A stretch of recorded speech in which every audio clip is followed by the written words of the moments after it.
Hello viewers, আশা করি আপনারা সবাই সুস্থ আছেন, ভালো আছেন। এবারে বিভিন্ন ধরনের মিসেলেনিয়াস এক্সাম্পল, বিভিন্ন ধরনের বাক্যকে কিভাবে বস চেঞ্জ করিতে হয় আমি কয়েকটি উদাহরণ করিয়ে এখানে দেখাচ্ছি। কারণ এইসব বাক্যের ক্ষেত্রে সাধারণত বয়সের যে নিয়ম, অনেক বাক্যে সেই নিয়মটা প্রযোজ্য হয় না। বাক্য ভেদে অর্থ বুঝে সেটাকে যদি অ্যাক্টিভে তাকে প্যাসিভে নিতে হয়, প্যাসিভে তাকে অ্যাক্টিভে আনতে হয়। যেমন আমি প্রথমে একটা বাক্য লিখেছি, indiscipline should not be encouraged. এই ধরনের বাক্য জেনারেলি বিভিন্ন ফাইনাল বা কম্পিটিটিভ পরীক্ষাতে আসে। Indiscipline should not be encouraged, এই বাক্যটা কোন বয়সে আছে? যে আমরা এই সেমি অক্সিলারি ভার্ব পজিশন থেকে আমরা বুঝতে পারবো। আমরা জানি can, may, must, should, would, এগুলার ক্ষেত্রে প্যাসিভ বসে বি লাগে, এখানে বি যুক্ত হয়েছে আর মূল ভার্বের পাস্ট পার্টিসিপল হয়েছে, তার মানে এটা প্যাসিভ বসে বাক্য। তো এটাকে আমি অ্যাক্টিভ বসে আনবো, এখানে বাই প্রেজেন্ট অবজেক্ট উজ্জ আছে। Indiscipline should not be encouraged, যে অনিয়মানুবর্তিতাকে উৎসাহিত করা উচিত নয়। কাদের দ্বারা? বাই আস, আমাদের দ্বারা। এই বাই আসটা এখানে উজ্জ আছে, আমি বাই উঠাবো, আসের সাবজেক্টিভ বলুন কি উই, এখানে উই এনেছি। আর যেহেতু এটা অ্যাক্টিভে আসবে, অ্যাক্টিভে আসতেছে, সুতরাং এখানে শুড বসবে, উই শুড নট, বিটা উঠে যাবে, উই শুড নট এনকারেজ, আর এর পরে সাবজেক্টটা অবজেক্ট হবে indiscipline, we should not encourage indiscipline. তো অ্যাক্টিভে আমরা এসে গেলাম। পরের বাক্য আমি লিখেছি, one must do one's duty. এটা একটা প্রবাদ বাক্য, প্রবাদ, one must do one's duty.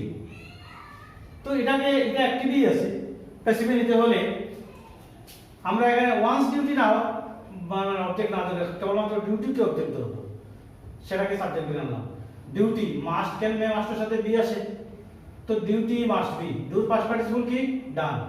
আবার বাই ওয়ান দিতে হবে না, উজ্জ্ব রাখলেই হবে। সুতরাং duty must be done, duty must be done, সেটা প্যাসিভ বসে রূপান্তরিত হবে।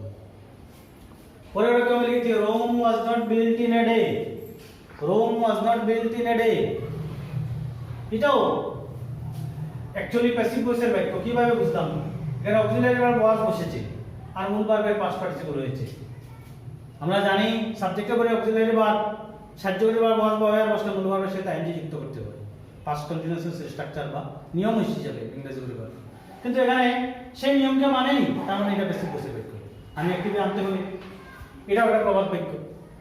এখন রোম নগরটা একদিনে বনেনি, কারা বানায়নি? বাই দ্য রোমান্স, সেটা উজ্জ্বল। তো আমি বাই পজিশন উঠালাম, দি রোমান্সে সাবজেক্ট করে আনলাম, দি রোমান্স। এটা পাস্ট ইনডিফিনিটের বাক্য, নেগেটিভ নাবোধক বাক্য। সুতরাং দি রোমান্স পরে আমি পাস্ট ইনডিফিনিটের বাক্যে কি মানে প্রশ্ন করতে ডি জানতে হয়, নাবোধকের জন্য ডি জানতে হয়। তো আমি ডি জানলাম, the romance did not, তারপরে মূল ভার্বের প্রেজেন্ট ফর্ম হবে build আর সাবজেক্ট অবজেক্ট হবে রোম, in a day তো পরিপূরক শব্দ। the romance did not build Rome in a day। তারপরে don't spoil the book, এটা একটা ইম্পারেটিভ সেন্টেন্সের বাক্য, নাবোধক বাক্য। তো আমি প্রথমে একটা লেট নিলাম, তারপরে আমরা জানি ইম্পারেটিভ সেন্টেন্সের বাক্যের যে নিয়ম, অবজেক্টিভ সাবজেক্ট করলাম লেট দ্য বুক, তারপরে এটা বি বসাতে হবে, be not spoiled, let the book be not spoiled, spoil এর পাস্ট পার্টিসিপল স্পয়েল। তারপরে দেখো I was compelled to go, I was compelled to go, এই বাক্যটাও প্যাসিভ বসে আছে। কিভাবে বুঝবো? সাবজেক্টের পরে ওয়াজ বসেছে, মূল ভার্বের পাস্ট পার্টিসিপল হয়েছে, সেটা টেন্সর নিয়মকে মানেনি, স্ট্রাকচারকে মানেনি, তার মানে এটা প্যাসিভ বসে বাক্য, বাই পজিশন অবজেক্ট উজ্জ্ব আছে। আই ওয়াজ কম্পেলড টু গো, আমি অর্থটা বুঝতে হবে, আমাকে যাইতে বাধ্য করা হয়েছিল, আমাকে যাইতে বাধ্য করা হয়েছিল, তার মানে কিসের দ্বারা আমি বাধ্য হয়েছি? কোনো একটা পরিস্থিতির দ্বারা, একটা পরিস্থিতি আমার যাইতে বাধ্য করছে। তো সেই মানে পরিস্থিতির ইংলিশ কিতা? হ্যাঁ, সার্কামস্টেন্সেস। তার মানে কেন আই ওয়াজ কম্পেলড টু গো, হ্যাঁ হ্যাঁ, বাই সার্কামস্টেন্সেস, মানে বাই যে সার্কামস্টেন্সেসটা উজ্জ্বল আছে, আমি সার্কামস্টেন্সেস এর সাথে করিও না। সার্কামস্টেন্সেস এগুলো পাস্ট ইনডিফিনিট বাক্য, সাবজেক্ট হবে ভার্বের past tense. Circumstances compelled, I হচ্ছে কি me, circumstances compelled me to go. তারপরের বাক্য people say that he is an honest man, complex সেন্টেন্সের বাক্য। তো এই বাক্যকে বেশি বেশি করতে আমরা কিভাবে করব? জেনারেলি এরকম সে ভার্ব যদি থাকে তো আমরা প্যাসিভ কোশ্চেন হওয়ার সময় it is said by people আর আমি বসাবো না, ইট ইজ সেড আর বাকি যেটা আছে that he is an honest man, it is said that he is an honest man. আর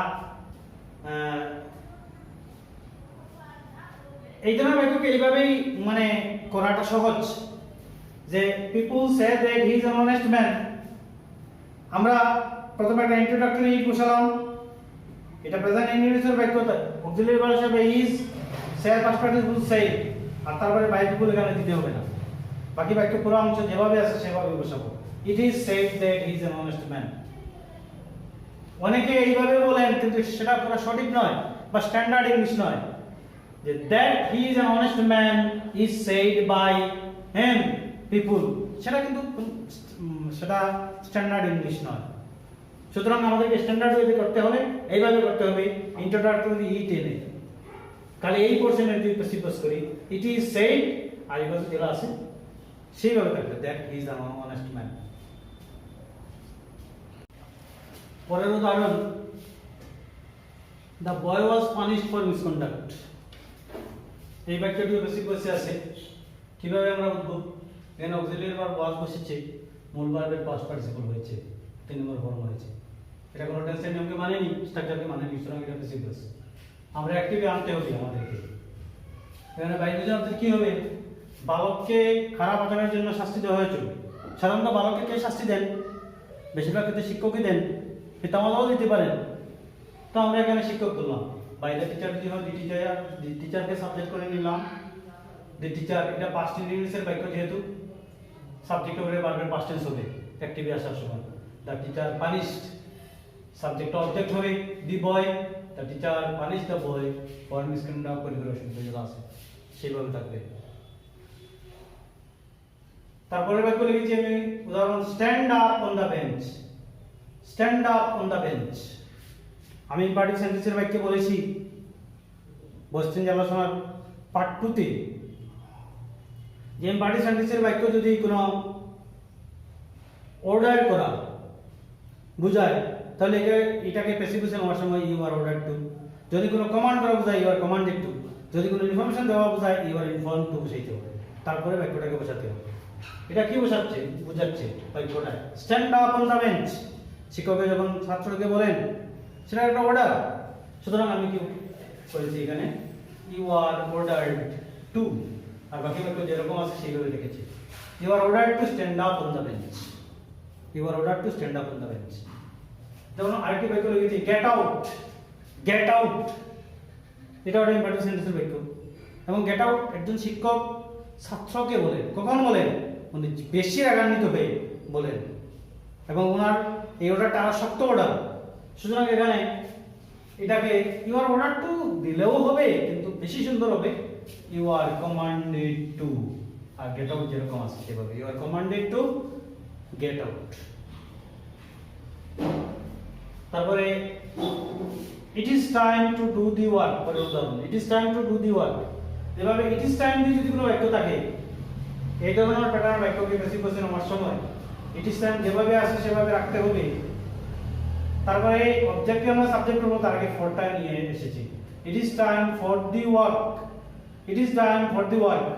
তারপরে টুর পরে বি লাগিয়েছি, টু বি আর ডোর পাস্ট পার্টিসিপল করেছি done. It is time for the work to be ডান।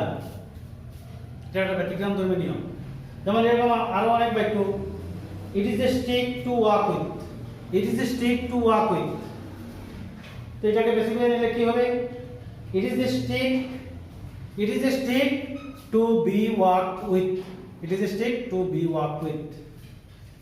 যেমন এখানে আরেকটা উদাহরণ লিখেছি, দিস বোতল কন্টেইনস মিল্ক, দিস বোতল কন্টেইনস মিল্ক। তো এখানে অবজেক্ট কি আছে, milk, milk is contained, milk is contained. এখানে কন্টেইনের সাথে ফিল বা কন্টেইনের সাথে সাধারণত বাই না বসে ইন বসে। তো মিল্ক ইজ কন্টেইনড ইন, আর সাবজেক্ট আর অবজেক্ট করলাম দিস বোতল, milk is contained in this বোতল। এখানে বাই দিস বোতল হবে না, ইন দিস বোতল।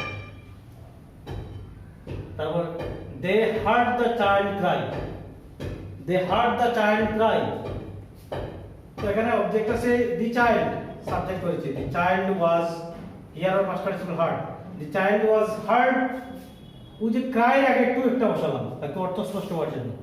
The child was heard to cry, by them না দিলে হবে, উজ্জ্বল রাখলেই হবে। The child was heard to cry. এই বাক্যের অর্থ স্পষ্ট হওয়ার জন্য ক্রাইর আগে একটা টু নিলাম। এইভাবে বিভিন্ন ধরনের মিসেলেনিয়াস সেন্টেন্স বাক্য আছে যেগুলা বিভিন্ন গ্রামার বইয়ে, গাইড বইয়ে যে এক্সারসাইজগুলো দেওয়া থাকে, এগুলা যদি ভালো করে প্র্যাকটিস করেন তাহলে আপনাদের কনসেপ্ট ক্লিয়ার হবে। এবং আমি এই যে মিসেলেনিয়াস এখানে 12টা এক্সাম্পল করেছি, এই প্যাটার্নগুলো ফলো আপ করলে সাধারণত ফাইনাল পরীক্ষায় বা কমিউনিটি পরীক্ষায় যে এক্সাম্পলগুলো আসে সেগুলো করতে সুবিধা হবে। আপনারা ভিডিওটি ভালো করে দেখবেন প্রথম থেকে শেষ পর্যন্ত।